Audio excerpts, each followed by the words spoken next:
mursalin wa ala alihi wa sahbihi ajmain. Amma ba'du. Yang terhormat Bapak Dr. Andreas Haji Asyari Hussein, Imam Masjid Al-Barakah, yang terhormat Bapak Haji Rohlan Tauliwana LC MAI, dan bapak-bapak rombongan dari lulusan Kairo, ada Ustaz Syahid LC, ada Pak Ustaz Ilham Suci dan lain-lain. Yang terhormat kawan-kawan pengurus DKM dan pembina, bapak-bapak, ibu-ibu yang saya hormati. Puji syukur kita panjatkan kepada Allah Subhanahu wa Ta'ala yang mana pada pagi hari ini kita kedatangan tamu istimewa dari lulusannya atau alumni dari Kairo yang telah dapat hadir dalam rangka sulitnya seluruh keliling dakwahnya di Kota Bengkulu ini. Kami juga selaku panitia, selaku ketua dan pengurus DKM mengucapkan terima kasih yang sebesar-besarnya kepada Pak Tauliwana sebagai ketua alumni yang sudah menghubungi kami untuk melaksanakan seluruh training ini. Bapak-bapak, ibu-ibu sekalian, saya tidak usah panjang lebar nanti ada sambutan. Kami juga, saya tadi sebenarnya mencari apa LC itu apa sebenarnya. Ya, ada kalau Pak Taufik LC itu katanya lihat sama. Saya lihat-lihat di Google itu ada lisensi itu lisensi. Sangka juga lulusan Kairo. Baik bapak-bapak ibu sekalian, kita mendengarkan ceramah tausiah daripada lulusan LC atau lulusan Kairo ini. Saya kira ini bapak-bapak rombongan ini pakar-pakarnya semua. Ya. Karena kita lihat dari ada Pak Arabli, Pak Saidi, Pak Ustaz Ilham Sudri ini pakar-pakar di bidang ceramah. Memang wajah LC itu lihat ceramah Pak. Baik, itu saja dari sambutan dari saya. Lebih dan kurang saya mohon maaf. Saya akhiri. Wassalamualaikum warahmatullahi wabarakatuh. Bismillahirrahmanirrahim. Assalamualaikum warahmatullahi wabarakatuh. Yang sama-sama kita hormati dan kita muliakan orang tua kita, guru kita, Bapak Kiai Haji Asyari Hussein, Ketua DKM Masjid Al-Barakah, Bapak Dr. Budiman Sakti, Khatib Bilal dan Gharib, dan seluruh pengurus Masjid Al-Barakah yang kami hormati dan kami cintai, kawan-kawan alumni Al-Azhar yang berada di Provinsi Bengkulu, dan alhamdulillah ada beberapa kawan-kawan kami yang hadir pada kesempatan ini. Bapak Ibu sekalian, bersyukur kita kepada Allah Subhanahu wa Ta'ala dengan sama-sama mengucapkan alhamdulillah. Salawat beriring salam kita sambungkan kepada Nabi kita Nabi Muhammad sallallahu alaihi wasallam. Sama-sama kita bersalawat. Allahumma shalli ala sayyidina Muhammad wa ala ali sayyidina Muhammad. Bapak Ibu sekalian yang dirahmati Allah Subhanahu wa Ta'ala, tidak banyak kami menyampaikan kata sambutan karena waktu yang sangat singkat ini. Pertama, kami beserta rombongan dari kawan-kawan IAAI Bengkulu, Ikatan Alumni Al-Azhar Internasional Provinsi Bengkulu. Alhamdulillah Bapak Ibu sekalian, alumni Al-Azhar di Provinsi Bengkulu ini mencapai 50 orang. Alhamdulillah. Ini terpencar di kabupaten kota yang berada di Provinsi Bengkulu.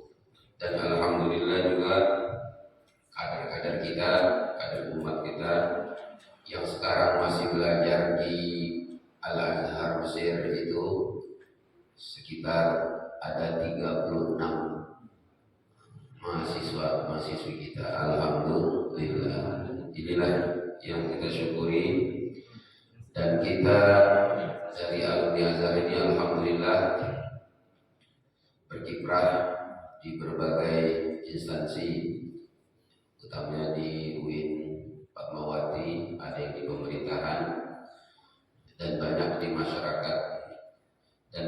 kami ingin lebih untuk banyak menyapa masyarakat Provinsi Bengkulu, dan kami mulai dari kota ini. Dimohon maaf apabila saudara-saudara kami, teman-teman kami yang tidak sempat hadir karena banyak hal, salah satunya jarak yang jauh ya. Jadi yang hadir ini di sekitar yang ada di kota Bengkulu aja. Ini alhamdulillah ada di sudut sana itu kandidat Dr. Ihsan Nahrawi, ini putra dari Bapak Wasik Salim. Ini depan calon penceramah kita pada hari ini Ustadz Ilham Sukri. Ini dari Buko-Buko. Apa orang PKL bukan? Ini Ustadz saya ini juga orang PKL. Yang tadi imam itu alhamdulillah hafiz 30 juz. Saudara kita Ustadz Syahrul Azhar ini dari Medan. Beliau sekarang jadi pimpinan pesantren Al-Fidah Tahfidz Al-Quran. Ada lagi Ustadz Agus Santo di sana. Ustadz Agus Santo beserta istri alhamdulillah hadir pada kesempatan ini. Dan banyak yang lainnya yang sempat tidak hadir. Ada lagi yang duduk di tiang ini, Ustadz Haji Sutipso. Di Bengkulu beliau bersama Ustadz Syahrul di Al-Fidah buka rumah makan Babe Ahmad. Kalau yang ingin makan makanan Arab, beliau tidak datang. Bapak Ibu sekalian, Al-Azhar ini adalah universitas tertua, yang paling tua termasuk universitas tertua. Alhamdulillah manhajnya ahlu sunnah wal jamaah. Jadi pergaulan sehari-hari kita dalam masyarakat ya, berdasarkan ketuhanan dan kemanusiaan insya Allah. Dan nanti kita akan sama-sama mendengarkan apa yang disampaikan oleh Ustaz kita Ustaz Ilham Sukri. Ini menyambung tadi saya itu license, bukannya lihai ceramah. Ada MC, ada MA, ada doktor, jadi license, dapat pengakuan, dianggap layak untuk menyampaikan apa yang ia dalami dalam bidangnya. Ini kebetulan Ustaz Ilham Sukri ini tafsir saja. Beliau syubah tafsir, bagian tafsir. Beliau adalah mahasiswa tercepat dalam menulis ini tesisnya. Alhamdulillah tercepat di Mesir. Apalagi kalau di Indonesia mudah lebih cepat lagi. Nah itu saja Bapak Ibu sekalian, karena waktu yang sempit nanti kita banyak bincang-bincang setelah acara ini, atau nanti tanya jawab silakan. Seluas-luasnya silakan. Di sini banyak ada yang memperdalam di bidang tafsir, ada di bidang hadis, ada dalam bahasa Arab. Bismillahirrahmanirrahim. Assalamualaikum warahmatullahi wabarakatuh. Alhamdulillahi rabbil alamin, alladzi syaraha sudurana bil ilmi wal imani wal yaqin, wa hadana ila siratim mustaqim. Allahumma salli wa sallim wa barik wa zid ala hadzal nabiyil arabiyyil karim wa ala alihi wa sahbihi wa man istanna bi sunnatihi wa ihtada bi hadihi wa man salaka tariqahu ila yaumiddin. Amma ba'du, faqala ta'ala fi kitabihil karim. A'udzu billahi minasy syaithanir rajim. Bismillahirrahmanirrahim.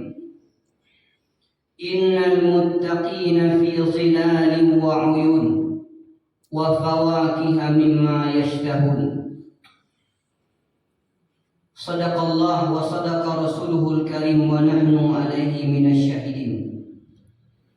Yang sama-sama kita hormati, yang kita muliakan segenap pengurus besar Masjid Al-Barokah, Masjid Al-Barokah artinya masjid yang senantiasa mengalirkan kemanfaatan dan kebaikan.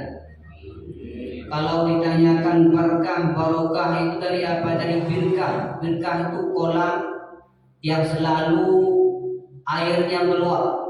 Jadi kalau masjid barokah jamaahnya tak ada, itu ganti nama masjidnya.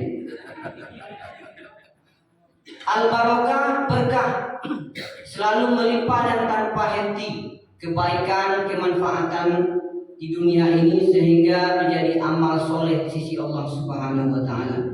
Yang sama-sama kita hormati, yang kita muliakan segenap rekan-rekan para senior yang hadir.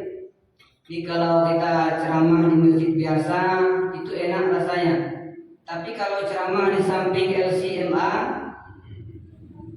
susah, resah. Semalam tidak tidur saya. Apa yang akan diceramahin? Yang sama-sama kita hormati, kita muliakan kaum muslimin, kaum muslimat, jamaah sholat subuh Masjid Al-Barokah, ibu-ibu, bapak-bapak, ibu-ibu di belakang, bisa kedengaran Bu? Suaranya jelas? Orangnya nampak? Alhamdulillah. Para tamu Allah yang berbahagia, pada pagi hari ini di subuh yang mulia ini kita memulai kajian kita dengan membacakan Bismillahirrahmanirrahim. Alhamdulillahirabbil alamin. Allahumma shalli ala sayyidina wa maulana Muhammadin wa ala alihi wa sahbihi wasallim. Pengajiannya singkat, jelas. Pertanyaan boleh banyak, kenapa kalian banyak di sini? Ada Pak Romi Ronan, syariah, ada hadis Pak Saidin, ada Al-Quran berjalan Pak Sahrul, Pak Syahrul Hidayat, Syahrul Azwar. Kemudian banyak ustaz-ustaz kondang, ada kakak kita Nahrumi Ihsan, beliau di ujung, nggak mau mendekat, takut disuruh ceramah. Kita mulai dengan pengajian kita, firman Allah Subhanahu wa Ta'ala yang kita sampaikan di surah Al-Mursalat. Ya, di surah Al-Mursalat bisa kita cek, ibu-ibu yang bawa HP, kalau HP sudah masuk Islam, tengok HP-nya. Ada Al-Quran. HP yang belum Islam, Islamkan, mandikan. Kita lihat surah Al-Mursalat, firman Allah Subhanahu wa Ta'ala yang kita bacakan, innal muttaqina fi zilalin wa uyun. Nah, kalau ceramah nengok mushaf, nengok tafsirannya sedikit, takut salah. Kenapa? Ada video. Sesungguhnya orang-orang yang bertakwa,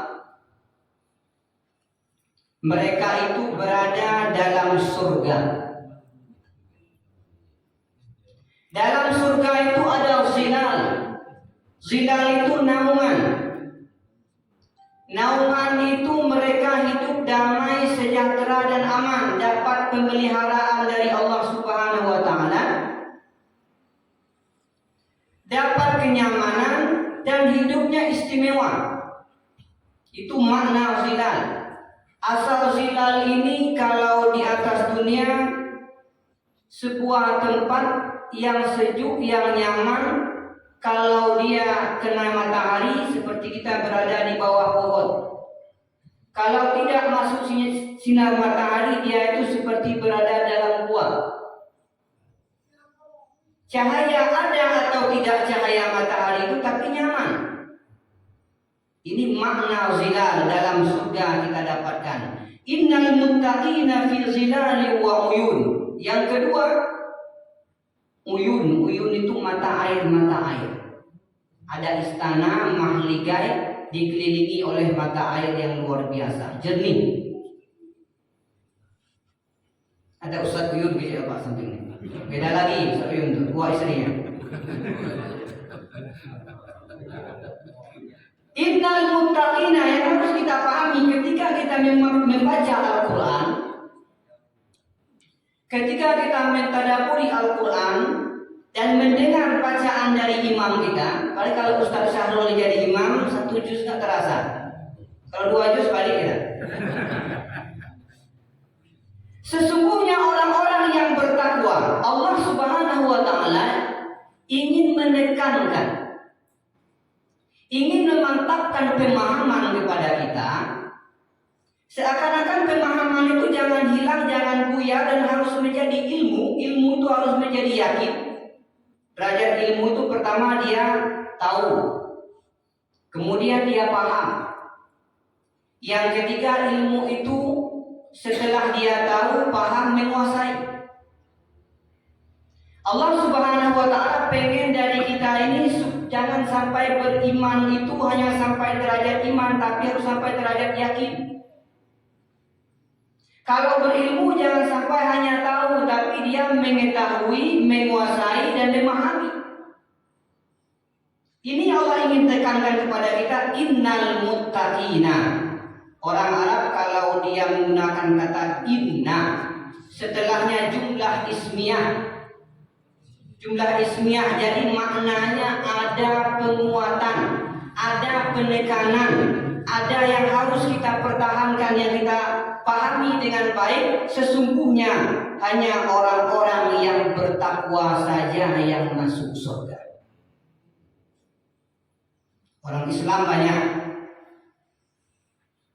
80 sekian persen se-Indonesia. Tengoklah kalau sholat subuh 2%. Tengok dia sholat Idul Adha Idul Fitri 200%.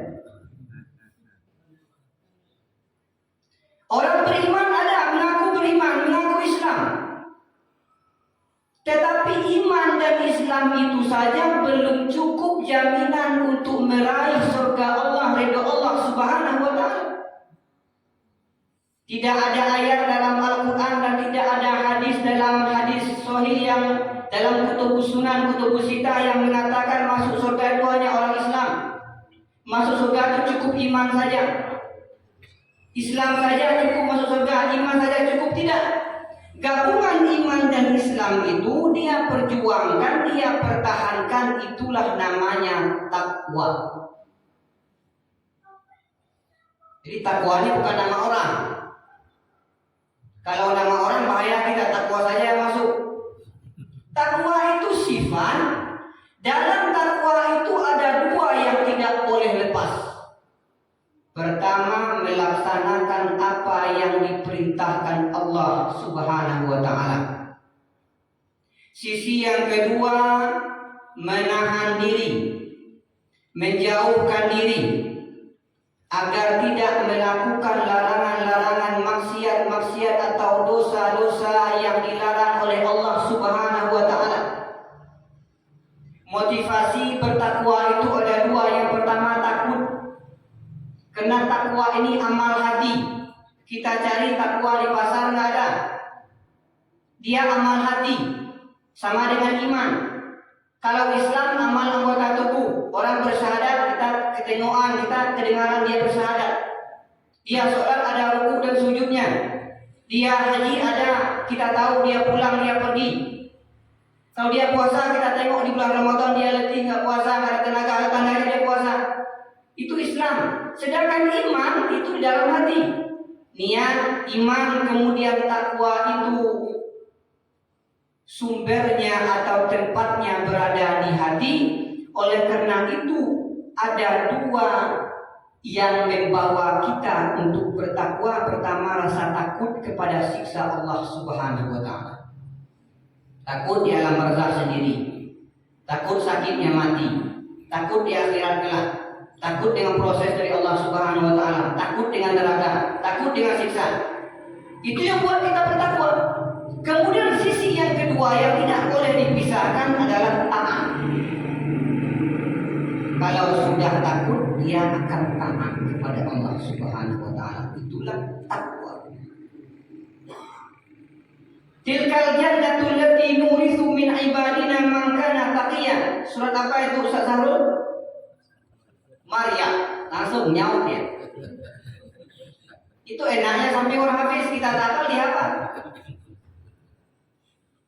Surga itu kata Allah Subhanahu wa Ta'ala kami ciptakan, kami sediakan, kami hiasi dengan berbagai macam kenikmatan yang serba mewah dan mahal.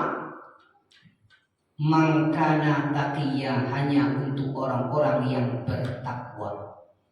Selain orang yang bertakwa di bawah level takwa ini tak bisa masuk surga. Di standarnya takwa, bahasa Arabnya itu inna taqwa manatu ahli jannah. Orang yang masuk surga itu putarannya, kisarannya berada pada orang yang bertakwa. Kenapa? Dia sudah melakukan ketaatan dengan baik. Dia sudah meninggalkan segala kejahatan maksiat karena Allah Subhanahu wa taala. Itulah yang diibaratkan, yang dilukiskan dalam Al-Quran, innal ladzina amanu wa 'amilus sholihati. Orang-orang yang beriman tidak cukup beriman, tidak cukup hanya di hati saja, tapi anggota fisiknya beramal. Iman dan amal soleh sama dengan takwa. Innal muttaqina fi zilali wa uyun. Menjadi orang-orang yang bertakwa itu susah. Kenapa? Karena standar masuk surga itu orang yang bertakwa. Kalau untuk jadi dosen standarnya sampai sekarang harus S2. Sebelum kita S2, tinggi nilai kita, lulus kita itu tes, CAT segala macam belum bisa, syaratnya belum sampai. Nah, takwa ini standar dasar. Setelah kita menjadi orang-orang yang bertakwa, naik ke level berikutnya namanya al-birru. Kalau orang yang bertakwa itu melakukan perintah Allah semuanya, kemudian dia meninggalkan semua yang dilarang Allah, itu orang yang bertakwa. Naik ke level berikutnya kalau dia melakukan amal-amalan sunnah, banyak melakukan kebaikan-kebaikan yang itu bukan wajib, bukan yang wajib saja dia lakukan, tapi yang sunnah dia berusaha untuk melakukannya, maka itu naik ke tingkatan albir. Tapi dia sudah bisa masuk surga karena sudah bertakwa. Naik dari derajat takwa itu namanya albir. Orang yang banyak melakukan ketaatan yang luas, yatawassa'u fil khairi. Yang luas kegiatan kebaikannya, banyak amal-amal kebaikannya, bukan hanya kewajiban saja, bukan hanya sholat 5 waktu, tapi sholat sunnah dia usahakan. Bukan hanya zakat yang wajib saja, tapi infak dia berusaha untuk melakukannya. Bukan hanya amal-amal yang besar, tapi amal-amal yang kecil berupa kebaikan. Imatatul adza 'anil thariq, kemudian menyingkirkan hal-hal yang membawa mudarat di jalan, menyingkirkan duri, termasuk hal-hal yang kecil dia lakukan. Kalau orang albir ini sudah naik tingkatannya, jabatannya, maka menjadi al-abror. Innal abror lafi naik. Takwa melakukan update kegiatannya menjadi albir. Albir itu orangnya al-abror. Ada tinggi daripada itu, namanya al-ihsan. Ke-Ihsan Nawawi hadir beliau. Ihsan itu apa? Ihsan itu dia banyak melakukan yang paling terbaik, banyak melakukan hal-hal yang paling terbaik.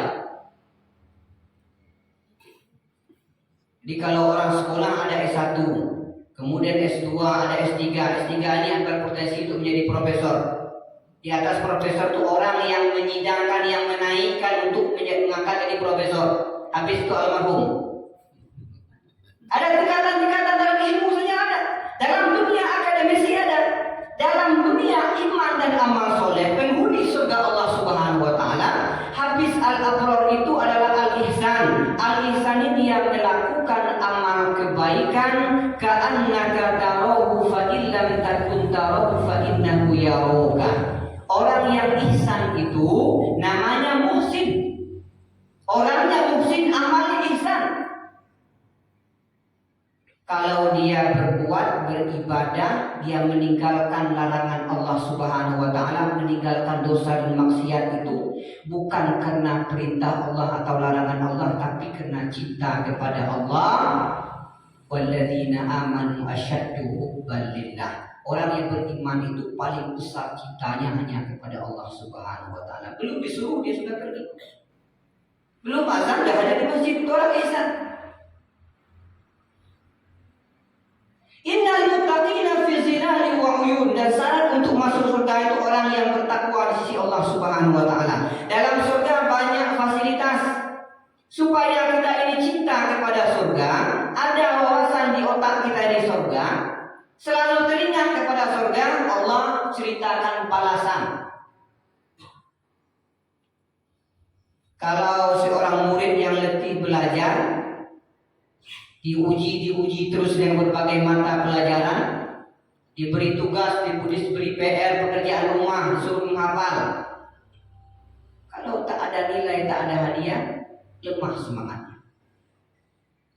Orang yang beriman, orang yang bertakwa, dan orang yang selalu berjuang di atas dunia ini melawan hawa nafsunya, orang yang berjuang mendidik akhlaknya, orang yang berjuang agar dia itu bisa berinteraksi baik dengan Allah dan harmoni sesama manusia, maka perlu ada penyemangat. Penyemangatnya itu adalah surga. Dalam Al-Quran dijelaskan dalam hadis yang berhubungan dengan surga itu sejelas-jelasnya sampai kepada bidadari. Kalau ngomong bidadari, ibu cemburu nih. Apalah Ustaz ke bidadari dunia. Disebutkan secara jelas.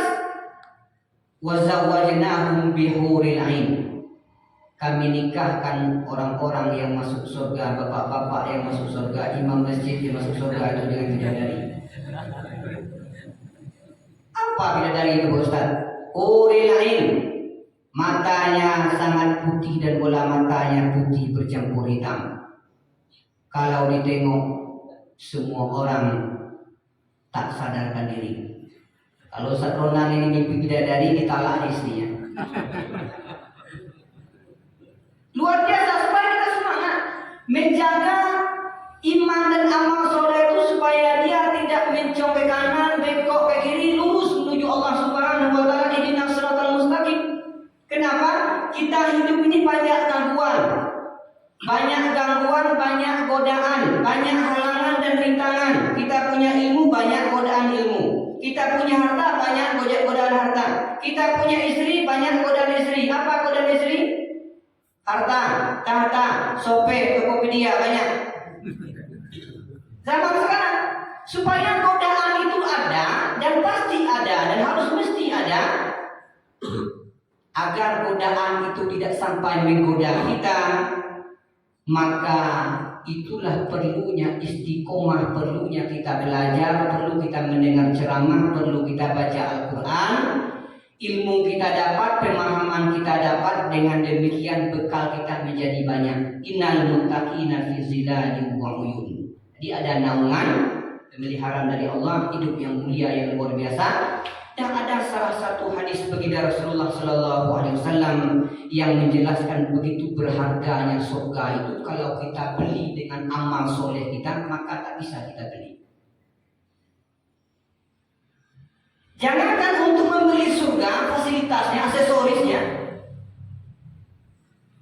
untuk membalas syukur atas nikmat yang Allah kita berikan di atas dunia ini, belum cukup iman dan amal soleh kita. Apalagi masuk surga. Berinfak 100 rupiah, 100 ribu setahun nggak masuk surga. Itu keinginan kita. Tetapi Allah Subhanahu wa taala Maha Pengasih, Maha Penyayang, Maha Pemurah dan iba kepada kita dengan rahmat Allah, dengan taufik Allah Subhanahu wa taala. Maka Allah jelaskan dalam surga, orang-orang yang beriman, beramal soleh, menjadi orang bertakwa. Bahkan orang bertakwa mengupdate statusnya menjadi al-abrar, menjadi al-muhsin, orang-orang yang baik, banyak kebaikannya, luas kebaikannya, seperti luasnya daratan. Mereka dalam surga itu bertingkat-tingkat. Orang yang paling miskin adalah orang yang masuk surga terakhir kali. Orang yang mengucapkan la ilaha illallah, mati dalam keadaan bertauhid dan punya secuil amal. Ini orang yang masuk surga terakhir. Sebelum dia masuk surga itu ditransit dulu di neraka. Transit sebentar ibu, janganlah transit, bahaya. Orang ini dalam hatinya ada mithqalu habbatin minal iman, mithqalu dzarratin habbatin minal iman. Orang ini meninggal, dia beragama Islam, bertauhid kepada Allah, tidak mensekutukan Allah, tetapi bawa secuil amal. Dosanya banyak, amalnya secuil. Ini orang yang terakhir masuk surga. Dalam hadis baginda Rasulullah Sallallahu Alaihi Wasallam, dia disuruh oleh Allah masuk surga. Dia berkata, ya Allah, surga sudah penuh. Saya ini gak ada harapan dan sudah compang camping dihancur ya Allah di neraka. Sudah putus asa saya. Sesungguhnya jannah innal jannata qad mala'at. Surga sudah penuh, gak ada tempat bagi saya. Dia bilang begitu. Apa kata Allah Subhanahu wa taala dalam hadis qudsi? Masuklah kamu ke surga. Orang yang terakhir masuk surga itu punya kerajaan seluas kerajaan presiden di Indonesia. Tambah dengan 2 bidadari. Dalam hadis dikatakan tempat sendal di surga itu lama bi sauti ahadikum. Tempat terompahnya saja saya sebelah 1 terompa, bukan 2 terompa. Khairum minad dunya wa ma fiha. Tempat 1 terompa, kaplingan 1 terompa di surga, orang yang masuk surga itu lebih mahal daripada dunia seisinya. Itu yang ingin kita balas, ingin kita beli dengan amal kita, tak cukup. Oleh karena itu, beriman, beramal soleh, mengharapkan ridho Allah, selalu senantiasa berdoa taufik dari Allah Subhanahu wa taala. Wa fawakiha mimma yashtahun, di ayat 42, dalam surga itu ada buah-buahan. Setiap kali makan buah-buahan surga itu bertambahlah keinginan dan syahwat. Mimma yashtahun, semua buah yang dia inginkan ada. Dan kalau memakan makanan surga berbeda dengan dunia, makan makanan surga itu tidak ada efek samping. Kalau makan enak-enak di atas dunia ini, umur 50, 60, 70 itu bolak-balik rumah sakit. Banyak efek. Kalau tak percaya, tanyakan sama Pak Imam kita. Aku tidak boleh makan sekarang jengkol, masih boleh nggak? Makan yang enak-enak boleh nggak? Dibatasi. Di surga tidak ada batas. Mimma yashtahun, apa yang mereka inginkan, apa yang mereka suka. Tidak mengenal waktu, tempat dan musim. Semua yang mereka inginkan ada. Apa yang mereka makan itu menambahkan kebaikan, menambahkan keberkahan. Kemudian kata Allah, kulu washrabu hani'an bima kuntum ta'malun. Yang lebih besar daripada itu nikmat kemuliaan dari Allah Subhanahu wa taala. Apa yang Allah berikan kemuliaan? Kita ini enggak pantas masuk surga kalau hanya mengandalkan iman dan amal soleh. Kalau hanya mengandalkan itu, mengandalkan amal kita saja, kita rajin ke masjid, oke lah. Kita rajin berinfak, oke. Kita rajin sholat, kita rajin, semua kita lakukan. Dan itu dikalkulasikan, dijumlahkan, belum bisa untuk membeli surga kalau Allah tak iba kepada kita, kalau Allah tak mengampuni dosa kita, tak memaafkan kesalahan kita. Itulah maknanya rahmat, fadlun minallah, karunia Allah Subhanahu wa taala kepada hamba-hamba yang beriman, beramal soleh. Disediakan kulu washrabu hani'an bima kuntum ta'malun. Allah muliakan kita. Masuklah kamu ke surga, kata Allah Subhanahu wa taala. Orang yang masuk surga itu sudah ada pasangannya, sudah diberikan hidayah, sudah diberikan jalan. Di dunia dia kenal dengan Allah Subhanahu wa taala, di akhirat diberi jalan, diberi kesempatan dan diberikan fasilitas. Kulu washrabu, makan, minumlah hani'an, dengan tenang, dengan damai. Tidak ada orang yang mengambil bagian kita, tidak ada orang yang mendahului kita. Khitamuhu miskun wa fi dzalika falyatanafasil mutanafisun. Kalau mereka minum di botol, casing botol itu mahal harganya. Tidak ada orang yang buka casing botol itu, tutup botol itu, kecuali pembantu-pembantu orang yang mau minum dalam surga itu. Begitu terpeliharanya. Wa fi dzalika falyatanafasil mutanafisun. Oleh karena kita disuruh untuk senantiasa berjuang dengan tenaga kekuatan kita mencari ridho Allah Subhanahu wa taala. Inna kadzalika najzil muhsinin. Begitulah cara Allah memperlakukan orang-orang yang banyak kebaikannya, melakukan amal-amal yang terbaik. Tadi disebutkan al-muttaqin, diakhiri dengan al-muhsinin. Orang yang bertakwa itu standar dasar. Naik tingkatannya jadi al-abrar, naik tingkatannya menjadi al-muhsin. Dan tingkatan al-muhsinun itu enggak ada, kita enggak masuk kategori itu. Al-muhsinun itu para nabi, para rasul, syuhada, wassolihin, wassiddiqin. orang-orang yang benar, para nabi dan rasul, para syuhada. Kalau kita ini di pikiran tak masuk dalam kuota itu. Oleh karena itu perjuangan kita, upaya dan daya yang Allah berikan kepada kita ini lebih semangat untuk melakukannya. Lebih lagi agar kita ini termasuk ke dalam orang-orang yang diridhoi Allah Subhanahu wa taala. Para tamu Allah berbahagia, bisa kita simpulkan ternyata pemahaman takwa bukanlah seperti yang kita pahami, orang yang tidak mau menikah, orang yang mengasingkan diri, orang yang tidak aktif di berbagai macam organisasi atau kegiatan-kegiatan pemerintah atau kegiatan dunia. Tetapi orang yang bertakwa itu orang yang senantiasa melakukan semua yang Allah perintah yang wajib-wajib minimal, dan meninggalkan semua yang Allah larang itu minimal dosa besar. Inilah pemahaman takwa, sebab itu syarat untuk masuk surga. Artinya kita jangan cukup menjadi orang Islam, menjadi orang beriman, tapi kita pertahankan takwa. Bagaimana cara mewujudnya, Pak Ustaz? Caranya menanamkan takwa dalam hati, kita belajar, kita mengetahui, kita paham, dan kita selangkah demi selangkah menuju Allah Subhanahu wa taala. Lakukan semua amal ibadah, karena amal ibadah itu fasilitas untuk meraih takwa. Tinggalkan dosa, karena meninggalkan dosa itu sarana untuk meraih takwa Allah Subhanahu wa taala. Sampai di sini pengantar kita. Adapun pertanyaan-pertanyaan dipersilakan kepada para jemaah, para hadirin. Banyak ustadz yang datang, ada pakar syariah, pakar hadis, pakar Al-Quran, pakar politik, dan pakar yang lain. Kita persilakan kepada jemaah kita. Aku qouli hadza wa astaghfirullah li wa lakum wa li jami'il muslimin.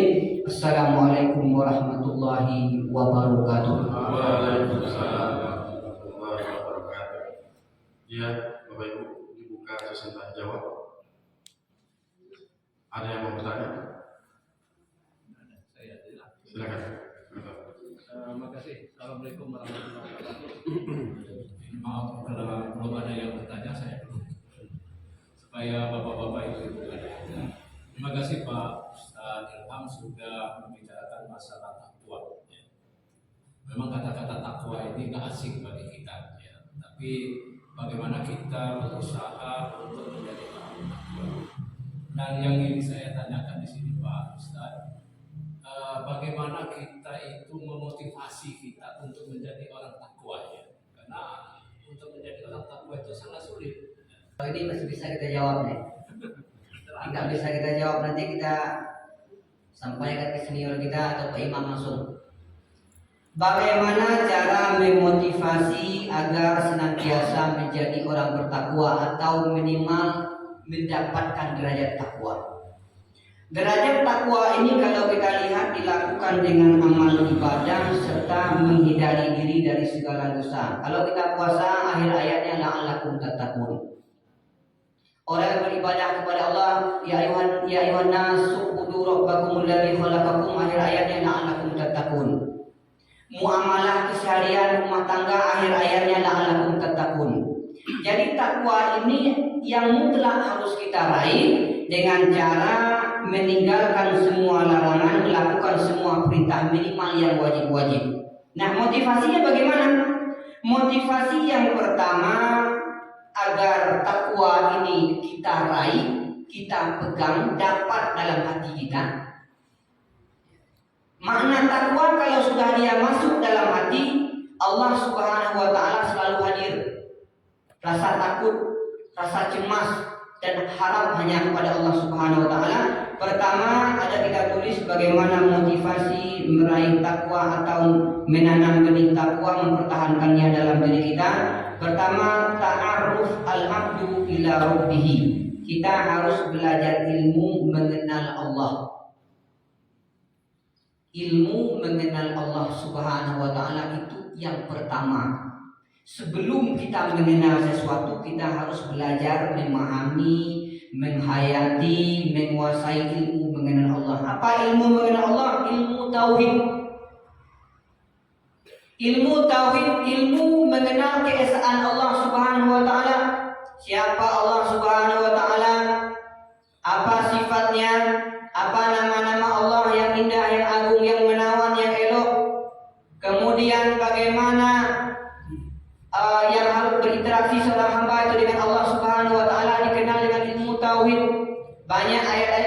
melampahkan 13 tahun Allah Subhanahu wa taala menurunkan ayat-ayat di kota Makkah itu semua untuk menanamkan, menumbuhkan dan merubah pola pikir orang Arab itu yang tauhidnya tidak benar. Ini kurikulum pertama. 13 tahun di Madinah, 9 atau 10 tahun saja. Orang kalau sudah paham kepada Allah Subhanahu wa taala, sudah tahu, dia tak perlu lagi buat peraturan ditulis besar-besar di kantornya. Kenapa? Di hati sudah ada. Itu kurikulum pertama.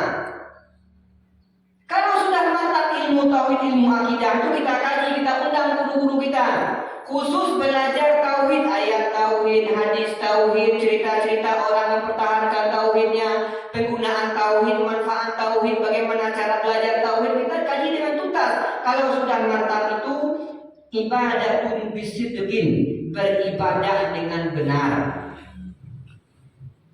Beribadah itu yang diterima Allah hanya ibadah yang aswab, ibadah yang diterima Allah dari sebanyak amal ibadah yang kita lakukan, mulai dari bangun tidur sampai tidur lagi, ibadah yang Allah terima itu cuma satu, ahsanu amala. Ahsanu amala itu amal yang paling baik. Makna amal yang paling baik itu aswabu, yang paling betul, yang sesuai dengan standar Rasul.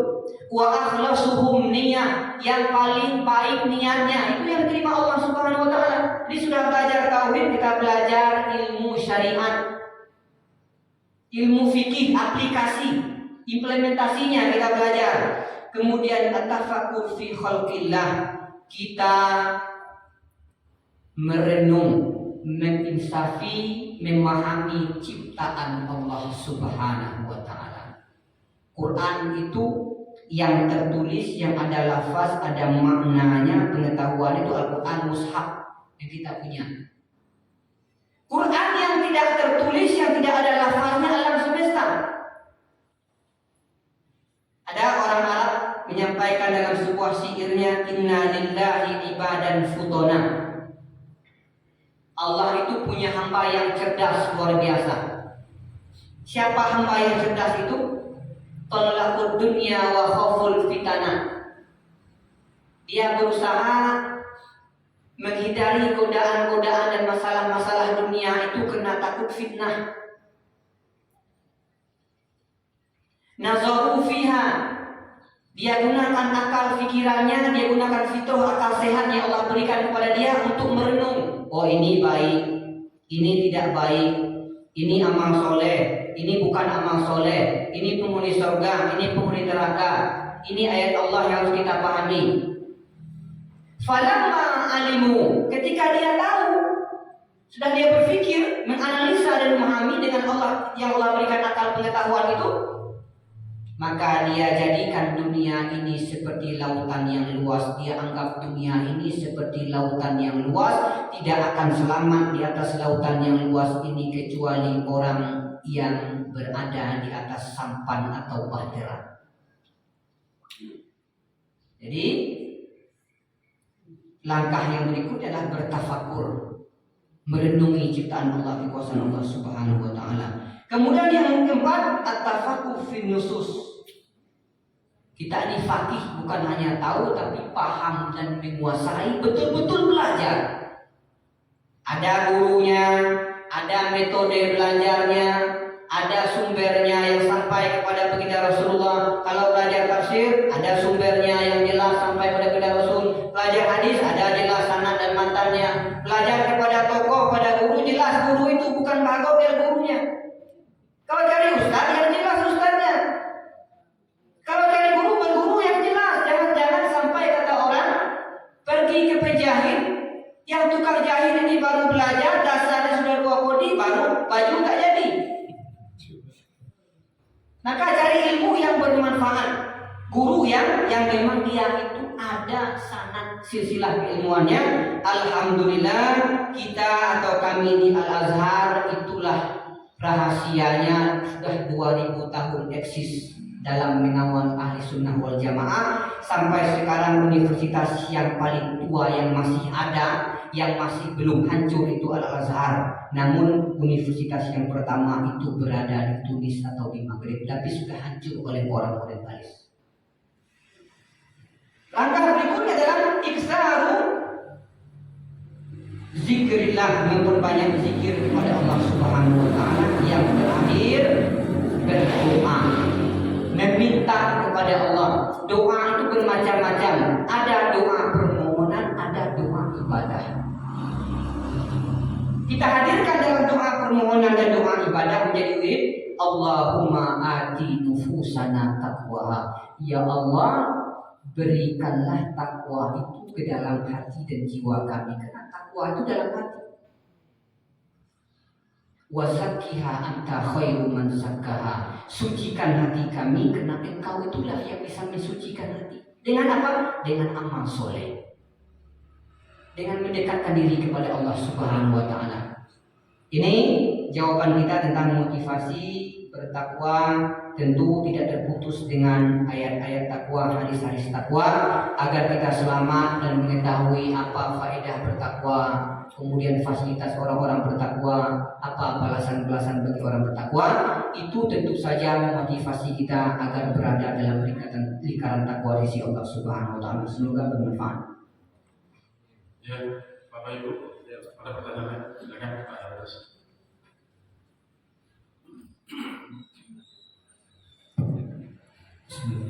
Assalamualaikum warahmatullahi wabarakatuh.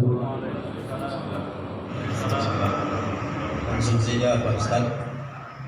Saya pernah mendengar dalam salah satu YouTube yang disampaikan oleh Ustaz Agus Mustafa, yaitu tentang azab kubur. Beliau menyatakan tidak ada azab kubur karena kubur itu bukanlah tempat peradilan katanya. Nah, jadi tidak ada azab kubur. Sementara kita ada doa yang diajarkan oleh Rasulullah. Di antaranya, Allahumma inni a'udzubika min azabil qabri. Ya Allah, lindungilah kami atau saya daripada azab kubur. Nah, oleh Ustaz ini mengatakan tidak ada azab kubur, sebab dia beralasan dari Al-Quran. Di Al-Quran tidak ada satupun tentang menjelaskan adanya azab kubur.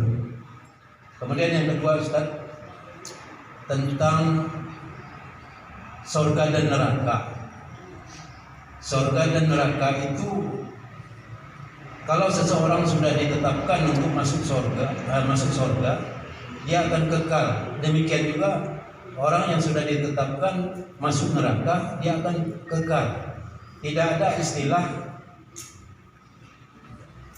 alasan asal dia seorang yang beriman itu akan masuk surga, sehingga dia dicuci dulu di dalam neraka dan dia akan setelah selesai baru dimasukkan ke dalam surga.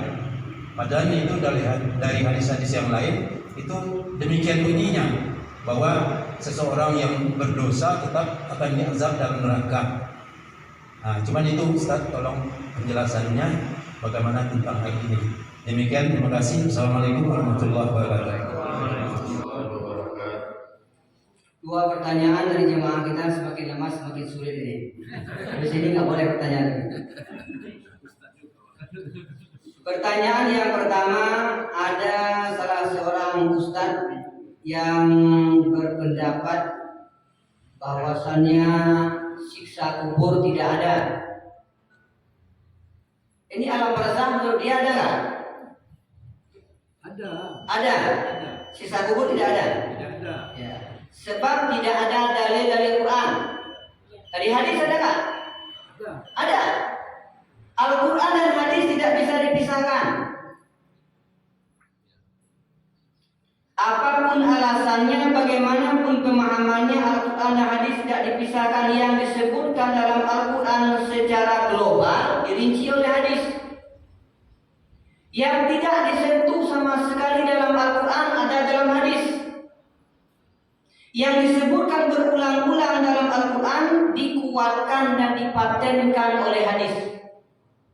Sebab Al-Quran itu bahasanya, sastranya, undang-undangnya Susah kita memahaminya kalau tidak dengan perilaku, ucapan, tingkah laku dan sunnah baginda Rasulullah SAW.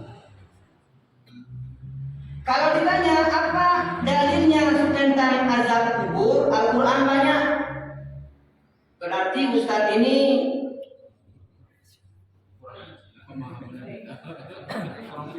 harus dibawa ke dalam kubur dulu nih. Kita lihat di surah Ghafir, Ustaz Zahrul. Surah Ghafir ayat 46. An-naru yu'raduna 'alaiha. Ini untuk Fir'aun dan keluarga Fir'aun. Artinya untuk semua orang yang berdosa. Fir'aun ini bukan nama tapi jabatan. Yang punya jabatan Ustadz kita Pak Rudi Rodan bayar nih. Jabatan ya. Ini Fir'aun ini jabatan. Orang yang menjadi raja di Mesir disebut dengan Fir'aun. Ala Fir'aun, keluarga Fir'aun. An-naru yu'raduna 'alaiha ghuduwwan wa 'ashiyya. Siksa kubur itu sudah didapatkan dan dirasakan oleh Fir'aun dan keluarganya setelah dia mati. Kemudian ayatnya wa yauma taqumus saa'atu, dan di hari kiamat, di hari akhirat kelak, proses-proses yang panjang, ada filu ala fir'auna asyaddal adab, itu siksa neraka yang menunggu. Neraka akhirat dengan neraka di kubur itu berbeda kadarnya. Ini ayat, sepakat para ahli tafsir, ayat ini salah satu dalil yang paling kuat tentang adanya azab kubur sebelum hadis-hadis yang sahih. Ya, berarti Ustaz belum memahami ayat ini dan belum juga pernah masuk kubur. Ya. Banyak yang lain yang menjelaskan. Kemudian yang kedua, kalau seseorang itu sudah ditentukan masuk surga dan masuk neraka, dan orang yang masuk neraka ini logikanya kalau sudah masuk neraka tak boleh kekal, tak boleh dia keluar lagi karena sudah kekal. Kalau masuk surga tak boleh lagi dia keluar karena sudah kekal, khalidina fiha abada. Harus kita pahami juga, orang yang wafat tidak beragama atau punya agama selain daripada agama tauhid, agama Hanafiyah, agama Islam, artinya dia syirik kepada Allah. Syirik itu dia punya Tuhan yang lain, dia punya agama yang lain selain agama yang dibenarkan Allah, itu agama Islam. Mati dia dalam keadaan tidak bertauhid kepada Allah, maka dia masuk neraka, kekal dalam neraka, tidak keluar, khalidina fiha la yamutu fiha wa la yahya. Ini yang pertama. Yang kedua, kalau yang meninggal dunia itu bertauhid, dosa ada, amal ada, wa khalatu amalan sholihah wa akhara sayyi'an. Itulah kita ini. Ibadah ada, dosa ada. Hasad dengki ada, pahala ada. Masuk masjid, keluar masjid ada. Keluar nanti buat dosa lagi ada. Itu seperti kita. Meninggal dalam keadaan bertauhid, tapi bawa dosa. Dosa itu belum dimaafkan. Kenapa? Untuk dosa itu akan dimaafkan kalau berhubungan dengan manusia tuntas di atas dunia dulu. Tidak ada sampai dibawa ke akhirat. Kalau sudah tuntas di atas dunia, Allah memaafkan. Kalau dia bawa dosa kepada Allah, belum sempat beristighfar, bertaubat, kemudian beriman, beramal soleh, belum sabar dalam musibah, dia ada dosanya kepada Allah, dia bawa mati, itu kalau dosanya lebih banyak, maka dia masuk ke dalam neraka Allah Subhanahu wa ta'ala. Dosanya itu sedikit dimaafkan Allah, ditutupkan Allah, maka dia masuk surga Allah Subhanahu wa ta'ala. Orang yang bertauhid masuk neraka karena sedikit amal dan belum dapat kemaafan dari Allah, dia tidak kekal tetapi lama sekali. Wa inna yawman 'inda rabbika ka'alfa sanatin mimma ta'udun. Sehari disiksa itu sama dengan ribuan tahun di atas dunia. Jadi keluar ada. Kenapa? Dalam hatinya ada tauhid, la ilaha illallah Muhammad Rasulullah. Cuman dibenamkan dulu, dibakar kadar dosanya. Inna kadzalika najzil muhsinin. Begitulah keadilan Allah Subhanahu wa taala, semua ada posisinya. Namun standarnya di sini adalah iman, keyakinan. Tuhannya siapa? Allah. Dia pedang itu sampai mati, dan sedikit kebaikan dia masuk neraka dulu. Kenapa? Untuk masuk surga itu harus bertakwa. Seperti yang kita sampaikan. Dan dengan pemahaman ini, khusus surga, neraka, alam gaib, samniah, itu kajian-kajian tauhid tidak ada logika. Sebab urusan tauhid itu tidak ada nasr mansukh dan tadarus, artinya proses-prosesnya. Tauhid itu dari A awalnya sampai terakhir A juga. Tapi kan dalam syariat, amalan keseharian itu ada proses-proses, tahapan-tahapan yang Allah berikan agar manusia itu mantap dan bisa melakukan ibadah dengan baik. Contohnya minuman khamar di kota Makkah di awal-awal Islam itu belum diharamkan secara tegas, tapi disindir. Tetapi karena hubungan tauhid surga neraka dijelaskan sejelas-jelasnya dalam Al-Quran dan Sunnah baginda Rasul, tidak ada peluang takwil, tidak ada peluang kita untuk melogika, karena tidak ada logika dalam urusan alam gaib. Semua ada dalam Quran dan Sunnah, dibahas secara tuntas. Kesimpulannya, orang yang mati dalam bertauhid membawa sedikit amal, tidak mendapatkan kemaafan, dia masuk neraka tapi dikeluarkan lagi, tidak kekal dalam neraka ada tauhid. Orang yang wafat non muslim maka dia kekal selama-lamanya. Inilah akidah Ahlussunnah wal Jamaah. Semoga bermanfaat. Aku qouli hadza. Cukup pertanyaannya, karena terlalu banyak nanti susah kita habis ilmu kita. Semoga bermanfaat. Assalamualaikum warahmatullahi wabarakatuh. Terima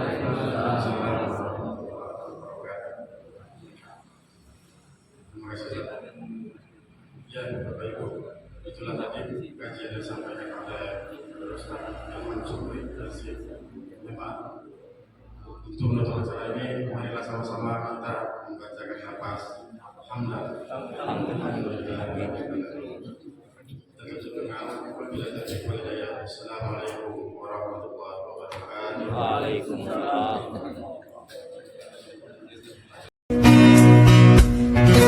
Allahul kafi Rabbuna kafi Sadana kafi Wajada